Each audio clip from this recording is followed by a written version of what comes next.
Umagang kay ganda mga Bebe Loves!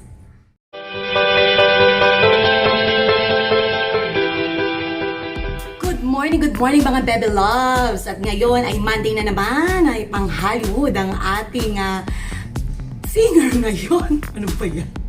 Dahil nag-guest po sa Umagang kay Ganda ang American Idol star na si Jessica Sanchez. Ano pang hinihintay nyo guys? Ano pa? Eh di tara na. Pumunta na tayo dun guys. Ang araw natin ngayon at binisita tayo ng isang Hollywood star. Oh, yeah! Papalat tayo na kasama natin ngayon from American Idol Season 11, Miss Jessica Sanchez!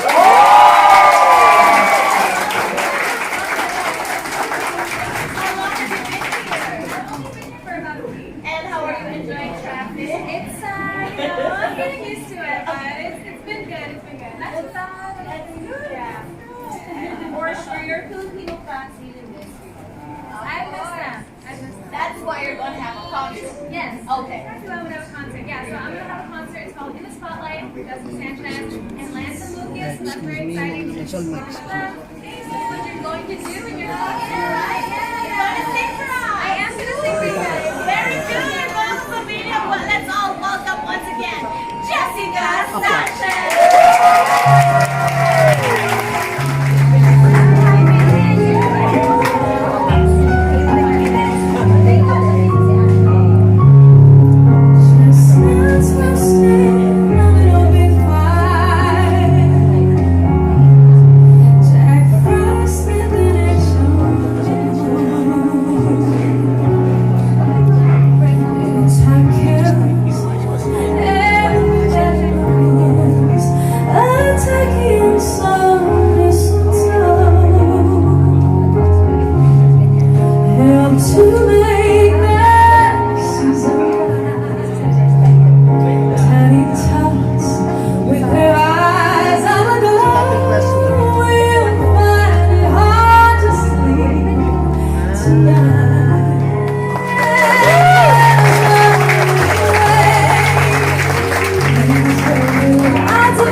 Ayan guys, I really hope na nagustuhan ninyo ang maikling pasample sa atin ni Jessica Sanchez. And don't forget nga pala guys, Jessica Sanchez will be having a concert again here in the Philippines. This will be on November 22, 8 p.m. at New Frontier Theater, and November 29, 8 p.m. at Waterfront Hotel and Casino Cebu City. Kaya don't forget that ha. Ilista nyo na yan at supportahan natin si Jessica Sanchez. And of course, thank you so much Jessica Sanchez for greeting me in advance on my birthday. Thank you so much, girl. Hindi nyo po alam guys, ay naku, napaka-fanatic po ako ni Jessica. Nung kasagsagan ng bagong ano pa lang siya nun sa American Idol. Kasi nung unang-unang ano niya dito sa Pilipinas, unang-unang dalaw niya dito sa Pilipinas, talagang nanood talaga ako ng concert niya. Grabe. First time kong nanood ng concert, and concert pa yun ni Jessica Sanchez. Ang tagal na noon, hindi ko na maalala kung anong year yun. And yun na nga, I told her na napanood ko siya dati nung concert siya, yung unang-unang concert niya sa Pilipinas, and she was happy to hear that. And of course, I told her na happy ako na nakita ko ulit siya ngayon sa Pilipinas, you know. Kumbaga, nakita ko siya ulit ngayon ng harap-harapan. Ayun. Okay, yun na lang guys. Wala naman tayo masyado mga kachar-charan ngayon or mga kaanuhan dyan, kaganapan. Kaya yun lang muna, yung kay Jessica lang muna guys. Sa mga bago pa lang po sa aking channel, ako nga po pala ang inyong Ate Rufa.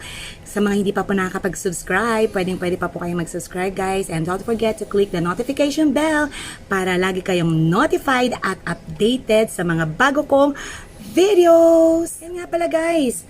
Sa mga gusto pong umattend ng aking live streaming guys, ayan, abangan niyo po at ako'y nagla-live din po. Sana chikahan din po kayo sa akin kapag ako'y nagla-live streaming. Welcome na welcome po kayo sa aking LS. Kaya maki-join po kayo sa akin whenever I do a live streaming. Okay, I'll see you kapag ako'y nag-LS guys ha. Abangan ko kayo or hintayin ko kayo mga Bebe Loves. Hanggang dito na lang guys. Hanggang sa muli. Bye-bye!